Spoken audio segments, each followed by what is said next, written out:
ಆವಲಹಳ್ಳಿ ಸಬ್ ಡಿವಿಷನಿನ ದೊಡ್ಡಗುಬ್ಬಿ ವೈಣಂ ಹತ್ರ ಇದ್ದೀವಿ. ಒಂದು ರೀತಿಯ ಒಂದು ಗೂಡು ಥರ ಅನ್ಬೋದು. ಯಾಕಂದರೆ ಇಷ್ಟೊಂದೆಲ್ಲ ಕೋಟ್ಯಾಂತರ ರೂಪಾಯಿ ಖರ್ಚು ಮಾಡುವಂಥ ಬೆಸ್ಕಾಂ ಇಲಾಖೆ ಇವತ್ತು ಒಂದು ಗ್ರಾಮದ ಕೊನೆಯಲ್ಲಿರುವಂಥ ಒಂದು ಹಳ್ಳೀಲಿ, ದೊಡ್ಡಗುಬ್ಬಿ ಎಂಬುವ ಹಳ್ಳೀಲಿ ಈ ರೀತಿಯ ಒಂದು ಕೆಟ್ಟ ನಿರ್ವಹಣೆಯಲ್ಲಿ ಒಂದು ಕಚೇರಿ ಇದೆ.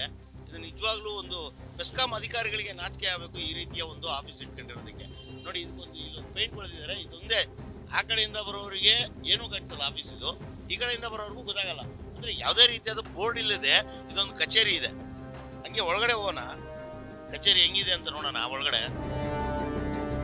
ಇಷ್ಟೇ ಒಂದು 10 ಅಡಿ ಜಾಗ, ಒಳಗಡೆ ಒಂದು 4 ಜನ ಕನ್ಸ್ಯೂಮರ್ಸ್ ಬಂದರೆ, ವಿದ್ಯುತ್ ಗ್ರಾಹಕರು ಬಂದರೆ ಕೂತ್ಕೊಳ್ಳೋಕೆ ಜಾಗ ಇಲ್ಲ ಇಲ್ಲಿ.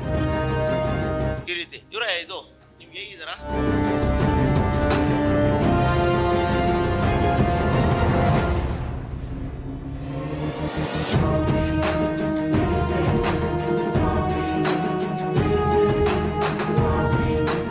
ನಿಮ್ಮ ಹೆಸರು ಏನಿನಾ? ಏನು ಇಷ್ಟೊಂದು ವಾಸನೆ ಬರ್ತಾ ಇದೆ ಇಲ್ಲಿ? ಏನು ವಾಸನೆ? ಮೋರಿನಾ? ಹೆಂಗ್ ಕೂತ್ಕತ್ತೀರಾ ಸ್ವಾಮಿ? ಹೆಂಗೆ? ಏನಿದು ಬೆಸ್ಕಾಂ ಆಫೀಸ? ಏನು ಆಫೀಸ್ ಇದು? ಕೂತ್ಕೊಂಡ್ರೆ ಬಂದ್ರೆ 4 ಜನ ಸಾರ್ವಜನಿಕರು ಬಂದ್ರೆ ಕೂತ್ಕೊಳ್ಳಿಕ್ ಜಾಗ ಇಲ್ವಲ್ಲ, ಹೆಂಗ್ ಮ್ಯಾನೇಜ್ ಮಾಡ್ತಾ ಇದ್ರಿ ನೀವು? ಆಲ್ರೆಡಿ ಚೇಂಜಸ್ ಅಪ್ಲೈ ಮಾಡಿದ್ದೀನಿ ಸರ್. ಯಾರು ಕೊಟ್ಟಿದ್ದೀರಾ ಅಪ್ಲೈ? AW ಕೊಟ್ಟಿದ್ದೀನಿ. AW ಇಂದ ಈ ಹೋಗಿದೆ, ಇಯಿಂದ SC ಹೋಗಿದೆ, ಚೀಫ್ ಹೋಗಿದೆ. ಎಷ್ಟು ವರ್ಷದಿಂದ ಇದ್ದೀರಾ ಈ ಕಚೇರಿಯಲ್ಲಿ ನೀವು? ಸರ್ ಇದು ಒಂದು 20 ವರ್ಷ ಆಯ್ತು. 20 ವರ್ಷದಿಂದ ಇದೇ ಕಚೇರಿನ? ಅಂದ್ರೆ ನಿಮ್ಮ ಬೆಸ್ಕಾಂ ಅಧಿಕಾರಿಗಳಿಗೆ ಹಳ್ಳಿ ಜನ ಅಂದ್ರೆ ಚೀಪ ಹೆಂಗೆ? ಏನಿದು? ಅಲ್ಲ ಸರ್, ಇವಾಗ ತೆರಿಗೆ ಕಟ್ಟಿಸ್ಕೊತಾ ಇದ್ದೀರಾ, ತೆರಿಗೆದಾರರು ದುಡ್ಡಿಂದ ಈ ಆಫೀಸ್ ನಡೆಸ್ತಾ ಇದ್ದೀರಾ ಅಲ್ವಾ? ನೋಡಿ, ಗಬ್ಬು ನಾದ ಬರ್ತಾ ಇದೆ, ಇಲ್ಲಿ ಇಟ್ಕೊಳಕ್ಕಾಗಲ್ಲ. ಬಾತ್ರೂಮ್ ಎಲ್ಲಿದೆ ನಿಮ್ಮ ಆಫೀಸ್ಗೆ? ಹೊರಗಡೆ ಇದೆಯಾ ಬಾತ್ರೂಮು? ಒಳಗಡೆನಾ? ಇಲ್ಲ. ನೋಡಿ ವೀಕ್ಷಕರೇ, ನಾನು ದಪ್ಪ ಇದ್ದೀನಿ, ಇಲ್ಲಿ ನಾನು ಹಿಂಗೆ ಹೋಗ್ಬೇಕು ಬಾತ್ರೂಮ್ಗೆ. ದಯವಿಟ್ಟು ನಗು ಬರ್ತಾ ಇದೆ ಇದು. ಮೇಡಮ್ ಹೆಸರಿಂದ ಸ್ವಾಮಿ ರಮೇಶ್ ಬಾಬು ಅವರೇ, ಈ ಕಚೇರಿಗೆ ಯಾವತ್ತಾದ್ರೂ ನೀವು ಬಂದಿದ್ರೆ ದಯವಿಟ್ಟು ಬಂದಿದ್ರೆ, ಬಂದಿಲ್ಲ ಅಂದ್ರೆ ದಯವಿಟ್ಟು ಬನ್ನಿ. ಇಲ್ಲಿ ನಾನು ಹಿಂಗೆ ಒಳಗಡೆ ಹೋಗ್ಬೇಕು. ಅಲ್ಲ, ಬಂದಿದ್ರೆ ನಿಮಗೆ ಈ ಕಚೇರಿಯ ಒಂದು ಏನು ಪರಿಸ್ಥಿತಿ ಗೊತ್ತಾ ನಿಮಗೆ? ಹೆಂಗಿದೆ ಈ ಪರಿಸ್ಥಿತಿ ಅಂತ ಏನಾದ್ರು ನೋಡಿದ್ದೀರಾ? ಇಲ್ಲಿ ಒಳಗಡೆ ಹೆಂಗ್ ಹೋಗ್ಬೇಕು ಬಾತ್ರೂಮ್ಗೆ? ನೀವು ಹೋಗ್ಬರ್ರಿ, ಹೆಂಗ್ ಹೋಗ್ತೀರ ನೋಡೋಣ. ಇದು ಒಂದು ಕಚೇರಿಯ ಪರಿಸ್ಥಿತಿ ಸ್ವಾಮಿ. ಈ ಚಂದ್ರಶೇಖರ್ ಅವರೇ, ನೀವು ಏನು ನಿಮ್ಮ ಜೋಬಿಂದ ಏನು ಬಾಡಿಗೆ ಕಟ್ಟಲ್ಲ, ಏನಿದ್ರು ತೆರಿಗೆದಾರನ ದುಡ್ಡಿನಿಂದ ಬಾಡಿಗೆ ಕಟ್ಟಿ ನಡೆಸ್ತಿರುವಂತ ಕಚೇರಿ. ಈ ಕಚೇರಿಗೆ ಬಾತ್ರೂಮ್ಗೆ ಹೋಗೋಕೆ ಜಾಗ ಇಲ್ಲ. ಈ ಪರಿಸ್ಥಿತಿಯಲ್ಲಿ ಬಾತ್ರೂಮ್ಗೆ ಹೋಗ್ಬೇಕು. ಯಾರಾದರೂ ಅರ್ಜೆಂಟಾಗಿ ಬಂದರು, ಏನಾದರೂ ಪ್ರಾಬ್ಲಮ್ ಇರೋರು ಬಾತ್ರೂಮ್ ಬಂದರೆ ಹೆಂಗೆ ಹೋಗ್ಬೇಕು? ಹೋಗ್ಲಿ, ನಿಮ್ಮ ಅಧಿಕಾರಿಗಳು ಇಲ್ಲಿ ಹೆಂಗೆ ಹೋಗೋಕ್ಕಾಗುತ್ತೆ? ಇದು ಬಾತ್ರೂಮಿನ ಪರಿಸ್ಥಿತಿ. ಇದೊಂದು ಕಚೇರಿ. ಇಲ್ಲಿ ನಿಜವಾಗ್ಲೂ ಎಷ್ಟು ಕೊಳತು ನಾರ್ತಾ ಬರ್ತಾ ಇದೆ ಅಂದರೆ, ಹೊರಗಡೆಯಿಂದ ಮೋರಿ ವಾಸನೆ ಬರ್ತಾ ಇದೆ. ಇಲ್ಲಿ ನಿಂತ್ಕೊಳ್ಳೋಕ್ಕಾಗ್ತಿಲ್ಲ ಬಾತ್ರೂಮಿಂದ ಬರ್ತಿರೋ ಸ್ಮೆಲ್ಗೆ. ಇಲ್ಲಿ 4 ಜನ ಸಾರ್ವಜನಿಕರು ತಮ್ಮ ಕುಂದುಕೊರತೆಗಳನ್ನ ಹೇಳ್ಕೊಳ್ಳೋದಕ್ಕೆ ಒಂದು ಕಚೇರಿಗೆ ಬಂದರೆ ಕೂತ್ಕೊಳ್ಳೋಕೆ ಜಾಗ ಇಲ್ಲ. 20 ವರ್ಷದಿಂದ ಇದೇ ಕಚೇರಿ ಮೇಂಟೈನ್ ಮಾಡ್ತಾ ಇದ್ದೀರಾ. ಒಟ್ಟಲ್ಲಿ ಬೆಸ್ಕಾಂ ಅಧಿಕಾರಿಗಳಿಗೆ ಹಳ್ಳಿ ಜನ ಅಂದರೆ ಚೀಪ್ ಅಂತ ಕಾಣಿಸುತ್ತೆ. ಅಂದರೆ ಬೆಲೆ ಇಲ್ಲ ಅವ್ರಿಗೆ. ಅವ್ರು ಹೆಂಗೋ ಬರ್ತಾರೆ, ಹೆಂಗೋ ಕೂತ್ಕೋತಾರೆ, ಹೆಂಗೋ ಹೋಗ್ತಾರೆ ಅಂತ ಕಾಣಿಸುತ್ತೆ. ಒಟ್ಟಲ್ಲಿ ಬಾತ್ರೂಮ್ ಒಳಗಡೆ ಅಂತೂ ನೋಡೋಕ್ಕಾಗಲ್ಲ. ಅದು ಏನು ಬಾತ್ರೂಮ್ ಇಲ್ಲಿ? ಪಾಪ ಇವರು ಸ್ವಾಮಿ, ನೀವು ಹೆಂಗೆ ಕೂತ್ಕೋತೀರ ಇಲ್ಲಿ? ಹೆಂಗಿರ್ತೀರ ನೀವು ಈ ಕಚೇರಿಲಿ? ಸರ್, ಇವಾಗ ಅಪ್ಲೈ ಮಾಡಿರೋದಿರಲಿ, ನೀವು ಹೆಂಗೆ ನೀವು ಕೆಲಸ ಹೆಂಗೆ ಮಾಡ್ತೀರಾ ಈ ವಾಸನೆಯಲ್ಲಿ? ಕೆಲವೊಂದು ಟೈಮ್ ಮಾತ್ರ ಬರ್ತದೆ ಅಷ್ಟೇ ಸರ್, ರೆಗ್ಯುಲರ್ ಏನಿಲ್ಲ ಸರ್. ಅಲ್ಲಿ ಹೋಗಕ್ಕೂ ಆಗಲ್ಲ, ಅಲ್ಲಿ ನಿಂತ್ಕೊಳ್ಳೋಕ್ಕೂ ಆಗಲ್ಲ ಸರ್, ಅಷ್ಟೊಂದು ಗಲೀಜಾಗಿದೆ. ಈ ಕಡೆ ಒಂದು ಕಡೆ ಮೋರಿ ವಾಸನೆ, ಒಂದು ಕಡೆ ಬಾತ್ರೂಮ್ ವಾಸನೆ, ಒಂದು ಕಡೆ ಇವ್ರು ಹೆಂಗೆ ಬಂದು ಪಾಪ ಸಾರ್ವಜನಿಕರು ಹೆಂಗೆ ಬಂದು ಕೂತ್ಕೊಂಡೆ ಹೋಗ್ತಾರೆ? ಎಲ್ಲ ಇದೆ. ಅಲ್ಲ ಸರ್, ಚೇರ್ಗಳು ಅಟ್ಲೀಸ್ಟ್ ನಿಮ್ಮಲ್ಲಿ ಸ್ಟೀಲ್ ಚೇರ್ಸ್ ಎಲ್ಲ ಇದೆಯಲ್ಲ, ಮೇಲ್ಗಡೆ ಆಗ್ತದೆ, ಹೊರಗಡೆಯಿಂದ ಲೀಕೇಜ್ ಇದೆ ಅಂತ ಸ್ಟಾಪ್ ಮಾಡ್ತೀವಿ. ಹೊರಗಡೆಯಿಂದನೂ ಲೀಕೇಜ್ ಇದೆ. ಲೀಕೇಜ್ ಇದೆ. ಮತ್ತೆ ನೀವೆಲ್ಲ ಎಲ್ಲಿ ಹೋಗ್ತಾ ಇದ್ದೀರಾ ಬಾತ್ರೂಮ್ಗೆ ಇವಾಗ? ಯೂಸ್ ಮಾಡ್ತಾ ಇಲ್ಲ ಅಷ್ಟೇ, ಪ್ರೆಸೆಂಟ್ ಅಷ್ಟೇ ಯೂಸ್ ಮಾಡ್ತಾ ಇಲ್ಲ. ಮತ್ತೆ ಎಲ್ಲಿ ಹೋಗ್ತೀರಾ ನೀವು ಬಾತ್ರೂಮ್? ಹೊರಗಡೆ ಹೋಗ್ತೀರಾ? ದಯವಿಟ್ಟು ಇವರ ಮೇಲಧಿಕಾರಿಗಳು ಗಮನ ಹರಿಸ್ಬೇಕು. ಯಾಕಂದ್ರೆ ನಿಮ್ಮ ಕಚೇರಿಯ ಸಿಬ್ಬಂದಿಯೇ ಅವರ ಒಂದು ದೇಹ ಬಾಧೆನ ತೀರಿಸ್ಕೊಳ್ಳೋದಕ್ಕೆ ಪಾಪ ಆದಿ ಬೀದಿಲಿ ಓಡಾಡಬೇಕು. ಇವತ್ತು ಸರ್ಕಾರಗಳು ಏನು ಹೇಳ್ತಾ ಇದೆ? ಒಂದು ಸ್ವಾಸ್ಥ್ಯತೆ ಕಾಪಾಡೋದಕ್ಕೋಸ್ಕರ ಬಾತ್ರೂಮ್ಗಳನ್ನ ಬಳಸಿ, ನಿಮ್ಮ ಶೌಚಾಲಯಗಳನ್ನ ಬಳಸಿ ಅಂತ ಹೇಳಿದೆ. ಆದರೆ ಸರ್ಕಾರಿ ಕಚೇರಿಲೇ ಪಾಪ ಇಲ್ಲಿ ಕೆಲಸ ಮಾಡುವಂಥ ಅಧಿಕಾರಿಗಳಿಗೆ ಮತ್ತು ಲೈನ್ಮ್ಯಾನ್ಗಳಿಗೆ ಬಾತ್ರೂಮ್ ಫೆಸಿಲಿಟಿ ಇಲ್ಲ. ಪಾಪ ಒಬ್ರು ಮಹಿಳಾ ಸಿಬ್ಬಂದಿ ಬೇರೆ ಇದ್ದಾರೆ, ಅವ್ರು ಎಲ್ಲಿಗೆ ಹೋಗ್ಬೇಕು? ಆಗ್ಲಿ ಸರ್, ಯಾವಾಗಾದ್ರು ಬರ್ಲಿ ಸರ್, ನೆನ್ನೆನೆ ಬಂದಿರ್ಲಿ, ಆಗ್ಲಿ ಯಾರೇ ಇರ್ಲಿ. ಈ ರೀತಿ ಆದ್ರೆ ಈ ರೀತಿ ಕಚೇರಿ ನಿರ್ವಹಣೆ ಮಾಡೋದು ಎಷ್ಟು ಸರಿ? ಇವರು ಮೇಲಧಿಕಾರಿಗಳು ಪ್ರಾಪರ್ ಆಗಿ ಬಂದು ಇಲ್ಲಿ ನೋಡಿದ್ರೆ ಅವ್ರಿಗೆ ಈ ಪರಿಸ್ಥಿತಿ ಏನಂತ ಗೊತ್ತಿರೋದು, ಅಥವಾ ಅವರು ಇಲ್ಲಿ ದಿನನಿತ್ಯ ಬಂದು ಕೆಲಸ ಮಾಡ್ತಿದ್ರೆ ಅವ್ರಿಗೆ ಈ ಪರಿಸ್ಥಿತಿ ಏನಂತ ಗೊತ್ತಾಗಿರೋದು. ಇಲ್ಲಿ ನಮ್ಮ ಒಂದಿಷ್ಟು ಕಾಂಟ್ರಾಕ್ಟರ್ಸ್ ಎಲ್ಲ ಇದ್ದಾರೆ, ಮಾತಾಡ್ಸೋಣ. ಸರ್, ಈ ಕಚೇರಿ ಈ ತರ ಇರೋದಕ್ಕೆ ಏನ್ ಕಾರಣ ಇರ್ಬೋದು ಸರ್? ಆ್ಯಕ್ಚುಲಿ ಹೇಳಕ್ ಹೋದ್ರೆ ಹೈಯರ್ ಇದಾರಲ್ಲ, ಅವ್ರು ನೋಡ್ಕೋಬೇಕು.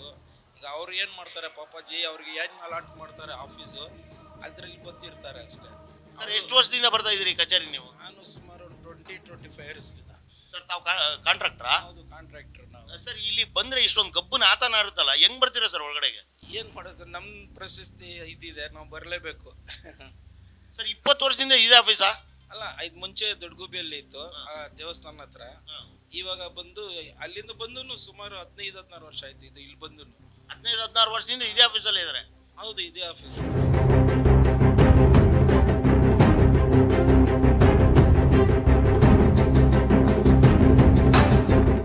ಸೇಫ್ಟಿ ಮೆಟೀರಿಯಲ್ಸ್ ಎಲ್ಲ ಇದೆಯಾ ಸರ್? ಒಂದು ಅರ್ಥಾಡ್ ತೆಗೆದು ತೋರಿಸಿ ಹೆಂಗಿದೆ ಅಂತ ನೋಡೋಣ.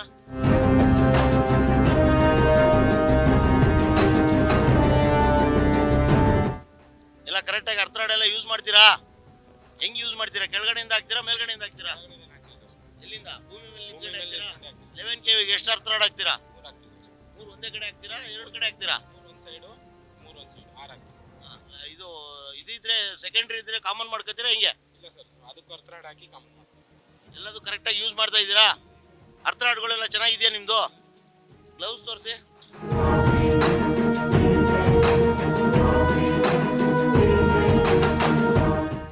ಎಲ್ಲರೂ ಹೆಲ್ಮೆಟ್ ಹಾಕ್ತಾ ಇದ್ದೀರಲ್ಲ? ನಿಮ್ಮ ಹೆಸರೇನು? ಪರಮಾನಂದ್ ಅವರೇ, ಇವಾಗ ಆಕ್ಸಿಡೆಂಟ್ಗಳು ಆಗ್ತಾ ಇದೆ, ಏನಕ್ಕೆ ಆಗ್ತಾ ಇದೆ? ಅದೇ ನಾವು ಕರೆಕ್ಟಾಗಿ ಸೇಫ್ಟಿ ಮಾಡೋ ಬಿಟ್ಟಿಗೆ ಆಗ್ತದೆ. ಮೊನ್ನೆ ಇಲ್ಲೇ ನಿಮ್ಮ ಒಂದು ಇದ್ರ ಹತ್ರ ಹೊಸಕೋಟೆ ಹತ್ರ ಒಂದು ಆಕ್ಸಿಡೆಂಟ್ ಆಯ್ತಲ್ಲ, ಅವಳಹಳ್ಳಿ ನಿಮ್ಮ ಸಬ್ ಡಿವಿಷನ್ ತಾನೇ ಅದು? ಏನಕ್ಕಾಯ್ತು ಸಿದ್ದರಾಜ್ ಅವ್ರ ಆಕ್ಸಿಡೆಂಟು? ಸೇಫ್ಟಿಯಾಗಿ ಮಾಡಬೇಕಾಗಿತ್ತು, ಹುಷಾರಾಗಿ ಮಾಡಿ.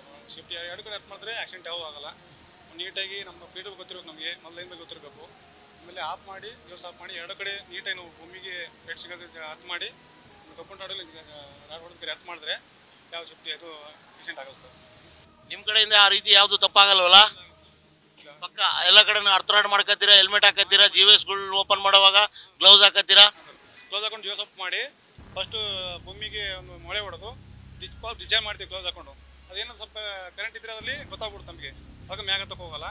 ಎರಡು ಕಡೆ 3 ಅರ್ಥ ಮಾಡಿ ಸೆಂಟ್ರ್ ಕೆಲಸ ಮಾಡಿ ಆಮೇಲೆ ಎಲ್ಲ ತೆಗೆದು ಜೋಸ್ ಕ್ಲೋಸ್ ಮಾಡಿ ಕೆಲಸ ಮಾಡ್ತೀವಿ ಸರ್. ಈ ಜಗದೀಶ್ ಅವರು ಸಾಹೇಬ್ರೆ, ನಿಮ್ಮ ಲೈನ್ ಮ್ಯಾನ್ಗಳಿಗೆಲ್ಲ ನೀವು ಯಾವ ರೀತಿಯಾಗಿ ಒಂದು ಇನ್ಸ್ಟ್ರಕ್ಷನ್ಸ್ ಕೊಡ್ತೀರಾ ಒಂದು ಲೈನ್ಗೆ ಹೋಗೋವಾಗ?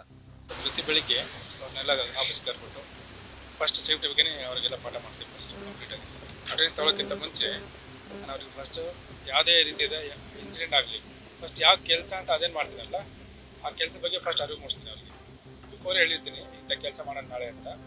ಅದು ನೆಕ್ಸ್ಟ್ ಡೇ ಬಂದಾಗ ಯಾವ್ಯಾವ ಮಟೀರಿಯಲ್ಸ್ ಬೇಕು ಅದೆಲ್ಲ ರೆಡಿ ಮಾಡಿಕೊಂಡು ಯಾವ ಜಾಗ್ರತೆ ಕೆಲಸ ಯಾವ ಥರ ಮಾಡಬೇಕು ಸೇಫ್ಟಿ ರೂಲ್ಸ್ ಇಲ್ಲ ಅಂದರೆ ಅದನ್ನ ಹೋಲ್ಡ್ ಮಾಡ್ಬಿಡ್ತೀನಿ, ಇಲ್ಲ ಸ್ಟಾಪ್ ಮಾಡ್ತೀನಿ ಕೆಲಸ. ವಿತೌಟ್ ಸೇಫ್ಟಿ ನಾನು ಯಾವುದೇ ಕಾರಣಕ್ಕೆ ಅಂದರೆ ನಿಮ್ಮಲ್ಲಿ ಎಲ್ಲ ಸೇಫ್ಟಿ ಮೆಟೀರಿಯಲ್ಸ್ ಇದೆ ಇವಾಗ, ಯಾವುದೇ ರೀತಿಯಾದ ಮಿಸ್ ಆಗಲ್ಲ. ಯಾವುದೇ ಒಂದು ಪೋಲ್ ಹತ್ತವಾಗಲಿ ಅಥವಾ ಯಾವುದೇ ಒಂದು ಕೆಲಸ ಮಾಡುವಾಗ ವಿತೌಟ್ ಸೇಫ್ಟಿ ಮೆಟೀರಿಯಲ್ಸ್ ಇವ್ರು ಯಾರು ಕೆಲಸ ಮಾಡಲ್ಲ ನಿಮ್ಮ ಲೈನ್ಮೆನ್ಗಳು. ಅವರು ಅಷ್ಟೇ ಯಾವ್ದಾರು ಸೇಫ್ಟಿ ಇಲ್ದಲ್ಲಿ ನಾನೇನೋ ನನ್ನ ಕಡೆಯಿಂದ ಅರ್ಜೆಂಟಾಗಿ ಅವ್ರ ಫೋನ್ ಕಾಲ್ ಆಗಲಿ ಯಾವ್ದಾರು ಅವರಿಗೆ ಮಾಡ್ತಾ ಇದ್ರು ಒಂದು ಅವ್ರು ನನಗೆ ಓಪನ್ ಆಗಿ ನೇರವಾಗಿ ಹೇಳ್ತಾರೆ, ನನಗೆ ಒಂದು ಇಷ್ಟು ಟೈಮ್ ಬೇಕು, ನಾನು ಹೆಲ್ತ್ ತನಕ ಡಿಸ್ಟರ್ಬ್ ಮಾಡ್ಬಿಡಿ ಅಂತ ಓಪನ್ ಆಗಿ ಹೇಳ್ತಾರೆ. ಅಲ್ಲಿ ತನಕ ನಾನು ಡಿಸ್ಟರ್ಬ್ ಮಾಡೋಕ್ಕೆ ಹೋಗಲ್ಲ. ಯಾವುದೇ ಪಬ್ಲಿಕ್ ಕಾಲ್ಸ್ ಇದ್ರು ಅವರು ಅಟೆಂಡ್ ಮಾಡಲ್ಲ. ಯಾವುದೇ ಥರದ ಅನಾಹುತಕ್ಕೆ ಈಡಾಗಲಿಕ್ಕೆ ಅವ್ರು ಕೆಲಸ ಮಾಡ್ತಾರೆ. ಇಲ್ಲಿವರೆಗೂ ಯಾವುದೂ ಆಕ್ಸಿಡೆಂಟ್ ಆಗಿಲ್ಲ ನಿಮ್ಮ ಒಂದು ONM ವ್ಯಾಪ್ತಿಲಿ?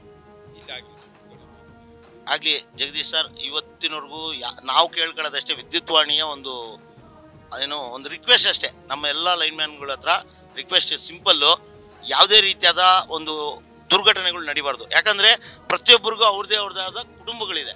ಆ ಕುಟುಂಬಗಳು ಕಾಯ್ತಾ ಇರುತ್ತೆ, ಸಂಜೆ ಆದರೆ ನಮ್ಮ ಅಪ್ಪ ಬರ್ತಾನೆ, ಅಣ್ಣ ಬರ್ತಾನೆ, ನಮ್ಮ ಮನೆಯವ್ರು ಬರ್ತಾರೆ, ಮಗ ಬರ್ತಾನೆ ಅಂತ ಕಾಯ್ತಾ ಇರ್ತಾರೆ. ಆ ಕುಟುಂಬಗಳು ನಿಮ್ಮ ಮುಖ ನೋಡೋದಕ್ಕೆ ಕಾಯ್ತಾ ಇರ್ತವೆ. ಅಂಥದ್ದು ನೀವು ಜವಾಬ್ದಾರಿಯಿಂದ ಕೆಲಸ ಮಾಡಬೇಕು. ಯಾಕಂದರೆ ಒಂದು ಆಕ್ಸಿಡೆಂಟ್ ಆದರೆ ಕೇವಲ ನಿಮ್ಮ ಕುಟುಂಬಕ್ಕೆ ಮಾತ್ರ ತೊಂದರೆ ಆಗಲ್ಲ, ಇಡೀ ಒಂದು ಇಲಾಖೆಗೂ ತೊಂದರೆ, ನಿಮ್ಮ ಕುಟುಂಬಕ್ಕೂ ತೊಂದರೆ ಅಲ್ವಾ? ನೀವು ಪಾಪ ಕಷ್ಟಪಟ್ಟು ಲೈನ್ಮ್ಯಾನ್ಗಳಾಗಿರ್ತೀರಾ, 10-12 ವರ್ಷ ಸರ್ವಿಸ್ ಮಾಡಿರ್ತೀರಾ. ಈ ಸರ್ವಿಸ್ನ ಪೂರ್ತಿ ಮುಗಿಸಿ ರಿಟೈರ್ಡ್ ಆಗ್ಬೇಕು ನೀವು.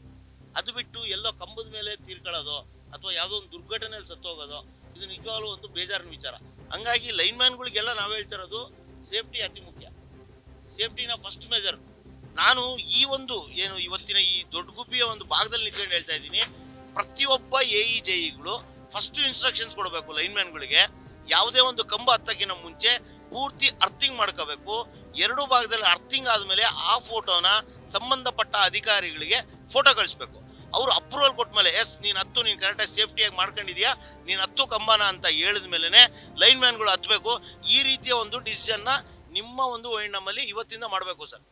ನಾನು ಏನು ಹೇಳ್ತಾ ಇದ್ದೀನಿ ಅಂದರೆ, ಪ್ರತಿಯೊಂದು ಲೈನ್ಗೆ ಹತ್ತುವಾಗ ಎರಡೂ ಕಡೆ ಅರ್ಥ ಮಾಡ್ಕೋಬೇಕು. ಅದ್ರದ್ದು 2 ಫೋಟೋ ಕಳಿಸ್ಬೇಕು ನಿಮಗೆ. ಆ 2 ಫೋಟೋ ಕಳಿಸಿದಾಗ ನೀವು ಅಪ್ರೂವಲ್ ಎಸ್ ಓಕೆ ಕರೆಕ್ಟ್ ಆಗಿದೆ, ಅರ್ಥ ಎಲ್ಲ ಮಾಡ್ಕೊಂಡಿದ್ಯಾ, ಹತ್ತು ಅಂದಾಗ ನಿಮಗೆ ಆ ಥರದ್ದು ಆ ಥರ ಮಾಡ್ತಾ ಇದ್ದೀರಾ ನೋಡಿ. ಇದೆ ನಾನು ಹೇಳ್ತಿರೋದು ಇದನ್ನೇ. ಈ ರೀತಿಯಾಗಿ ಬಿಫೋರ್ ಆಫ್ಟರ್ದು ಒಂದು ಫೋಟೋ ಕಳಿಸ್ಕೊಟ್ರೆ ಯಾವುದೇ ರೀತಿಯಾದ ಪ್ರಾಣಾಪಘಾತಗಳಾಗಲ್ಲ, ಇಲಾಖೆಗೂ ಕೆಟ್ಟ ಹೆಸರು ಬರಲ್ಲ. ಯಾಕಂದರೆ ಇವತ್ತು ಸಾರ್ವಜನಿಕರ ಜೀವ ಎಷ್ಟು ಮುಖ್ಯನೋ ಇಲಾಖೆಯಲ್ಲಿ ಕೆಲಸ ಮಾಡುವಂಥ ನೌಕರರ ಜೀವನೂ ಅಷ್ಟೇ ಮುಖ್ಯ. ಹಂಗಾಗಿ ಪ್ರತಿಯೊಬ್ಬ ಲೈನ್ಮ್ಯಾನ್ AE/JEಗಳು ಇದನ್ನು ಎಚ್ಚೆತ್ಕೊಳ್ಳಿ. ನೀವು ಕೆಲಸ ಮಾಡೋಕ್ಕಿಂತ ಮುಂಚೆ ಅರ್ಥ ಎಲ್ಲ ಮಾಡ್ಕೊಂಡು ಒಂದು ಫೋಟೋನ ತೆಗೆದು ನಿಮ್ಮ ಸಂಬಂಧಪಟ್ಟ ಅಧಿಕಾರಿಗಳಿಗೆ ಕಳಿಸ್ಕೊಡಿ. ಅದನ್ನು ಅವರು ಅಪ್ರೂವಲ್ ಕೊಟ್ಟ ಮೇಲೆ ಎಸ್ ನೀವು ಹತ್ಬೋದು ಕಂಬ ಹತ್ತಿ ಅಂತ ಹೇಳಿದ್ಮೇಲೆ ನೀವು ದಯವಿಟ್ಟು ಕಂಬ ಹತ್ತಿ. ಆವಾಗ ಯಾವುದೇ ರೀತಿಯಾದ ಪ್ರಾಣಾಪಘಾತಗಳಾಗಲಿ ಅಥವಾ ಯಾವುದೇ ರೀತಿಯಾದ ಅಪಘಾತಗಳು ನಡೀದೇ ಇರ್ತದೆ. ಒಟ್ಟಾರೆಯಾಗಿ ಇವತ್ತು ದೊಡ್ಡ ಗುಬ್ಬಿಗೆ ಬಂದಾಗ ONM ನೋಡಿ ಎಷ್ಟು ಬೇಜಾರಾಯಿತು, ಆದರೆ ಇಲ್ಲಿಯ ಕಂಪ್ಲೇಂಟ್ ವ್ಯಾನ್ ನೋಡಿ ಅಷ್ಟೇ ಖುಷಿ ಆಗ್ತಾ ಇದೆ. ಯಾಕಂದರೆ ಪ್ರತಿಯೊಂದು ಸೇಫ್ಟಿ ಮೆಜರ್ಸ್ನ ಇಟ್ಕೊಂಡಿದ್ದಾರೆ. ಯಾಕಂದರೆ ಇವ್ರದೇ ಒಂದು ಸಬ್ ಡಿವಿಷನ್ನ ಇನ್ನೊಂದು ONMಲ್ಲಿ ಸಿದ್ದರಾಜು ಅನ್ನೋರು 15 ದಿನದ ಕೆಳಗಡೆ ತೀರ್ಕೊಂಡ್ರು. ಅದರಿಂದ ಇವರು ಎಚ್ಚೆತ್ಕೊಂಡಿದ್ದಾರೋ ಅಥವಾ ಮುಂಚೆಯಿಂದನೂ ಇದೇ ರೀತಿಯಾಗಿ ಸೇಫ್ಟಿ ಮೇಂಟೈನ್ ಮಾಡ್ತಿದ್ರು ಗೊತ್ತಿಲ್ಲ. ಒಟ್ಟಾರೆಯಾಗಿ ಇವ್ರದ್ದು ಎಲ್ಲ ರೀತಿಯಾದ ಸೇಫ್ಟಿ ಮೆಟೀರಿಯಲ್ಸ್ ಇದೆ. ಅರ್ಥರಾಡ್ ಇದೆ, ಹೆಲ್ಮೆಟ್ಗಳಿದೆ, ಗ್ಲೌಸ್ ಇದೆ, ಪ್ರತಿಯೊಂದು ಇದೆ. ತುಂಬ ಖುಷಿಯಾಯಿತು. ಮೆಗ್ಗರು ಇಟ್ಕೊಂಡಿದ್ದಾರೆ, ತುಂಬ ಖುಷಿಯಾಯಿತು.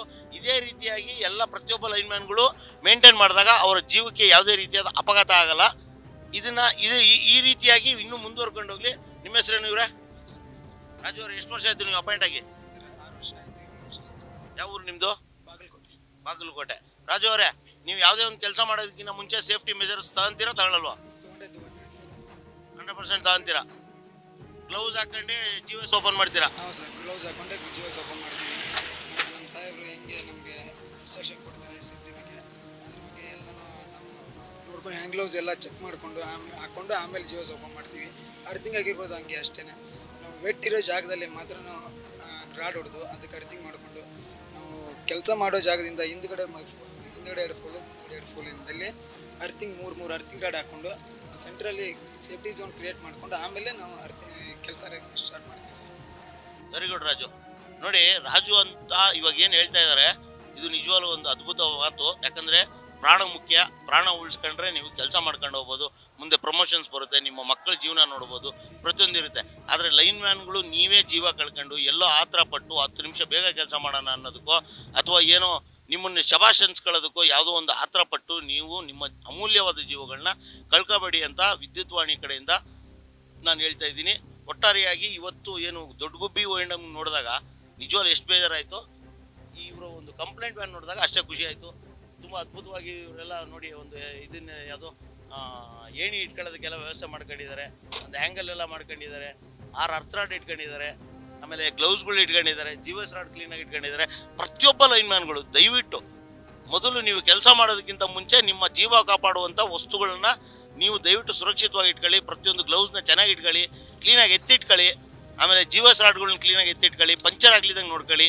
ಪ್ರತಿಯೊಂದನ್ನು ಸುರಕ್ಷಿತವಾಗಿ ಇಟ್ಟಾಗ ನಿಮ್ಮ ಜೀವನೂ ಅವು ಕಾಪಾಡುತ್ತೆ.